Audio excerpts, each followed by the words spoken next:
Trading are no longer exclusive to Wall Street. With trading apps like Robinhood, trading is becoming more and more popular among millennials and Gen Z. Many of my friends are involved in trading stocks, and they are able to capture some nifty returns in this bullish market. But as a beginner, there are lots of psychological barriers you have to overcome.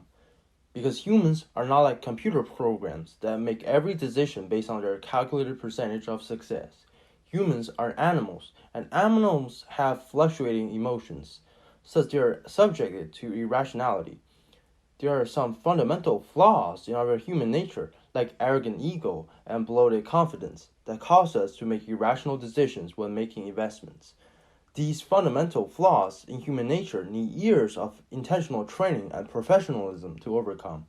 However, by effectively recognizing our bias, and second, intentionally place checks in our brains before we make decisions, we can avoid the bias and try to make rational decisions. In this video, I will introduce you top 4 mistakes made by all newbie investors and how you can avoid them. The first and most common bias is overconfidence. People believe they have more control over their investments than they truly do. Financial markets involve complex forecasts of future. Even teams of experts and analysts with doctoral degrees in finance cannot fully grasp the future of the market. Yet many people, especially early investors, feel extremely confident of their ability to predict future trend of the stock or the market. This overconfidence is summarized in the Dunning-Kruger effect. Ironically, newbie investors have the greatest confidence in their skill without anything to back up that confidence. They fully believe in beginner's luck and treat stock market as an unlimited ATM machines, only to be poured a bowl of ice water on their face by reality. Their stocks may tumble, all previous gains wiped, or perhaps their initial investments get halved. That just completely zero their confidence, and they have to go through a long period of learning to become confident again. Many people can't withstand that big hit. They left and never to return again. So it's important that you recognize your overconfidence in the beginning period and begin modestly and smoothly to not suffer that big trauma afterwards.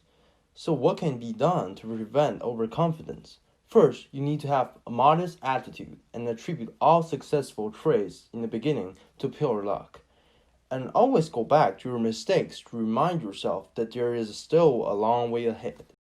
Self-attribution is when investors refuse to attribute bad outcomes to their own mistakes, but to external factors like bad luck or bearish market.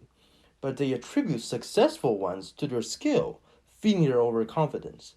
This phenomenon is very common. Humans always try to forget the unpleasant experience and only remember the good ones. This can reduce their pain, but prohibit them from learning from their mistakes and moving forward.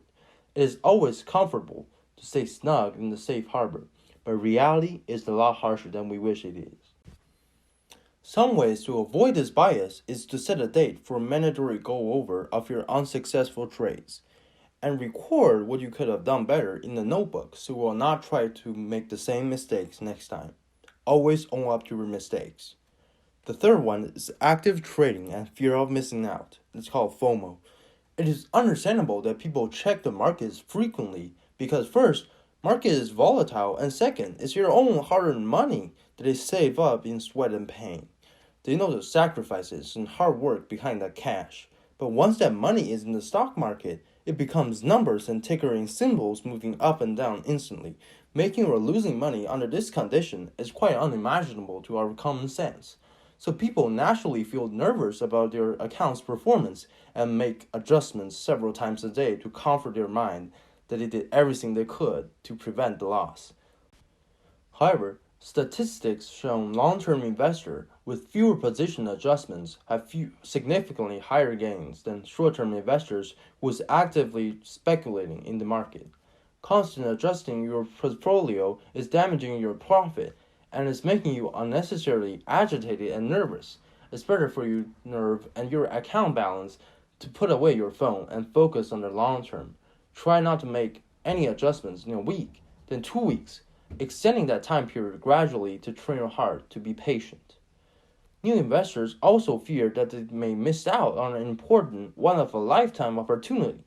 So when they are determined on one stock, they bet all their money on that stock, and some people will buy derivatives to increase their exposure to risks to maximize their gain on that particular stock. But keep in mind that the stock market has thousands of particular stock, and there are thousands more to come. The opportunity in the stock market is basically unlimited as long as you have a vigilant eye. So why gamble your future in that one particular stock when you're not totally confident of its outcome? What you should do is to maintain your calmness and focus on the long term, not in the daily or hourly movement of the stock. And remember not to YOLO on one stock. Always have a balanced portfolio, which means even though you're really bullish on that stock, don't place all of your savings on it. Thank you for watching my video, and I hope you all make rational investment decisions in the future using what you just learned.